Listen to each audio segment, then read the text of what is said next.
Hello guys, welcome back to our channel.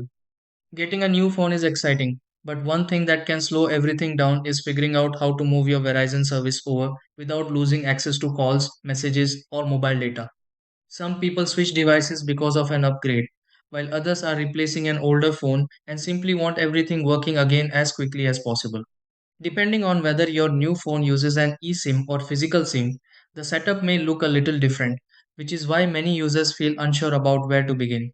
Thankfully, moving your Verizon service usually becomes much easier once you follow the steps in the right order. Let's go through a simple way to transfer Verizon service to a new phone. Try these. Step 1. Turn on the new phone and connect it to Wi Fi before starting the Verizon transfer process. Step 2. Sign in to the Verizon account connected to the new phone to manage device activation. Step 3. Check whether the new phone uses an eSIM or requires a physical SIM card for service.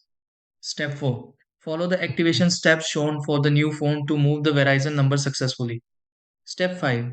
Restart the new phone after activation so the network connection updates properly. Step 6. Test calls, text, and mobile data on the new phone to confirm Verizon service transferred correctly.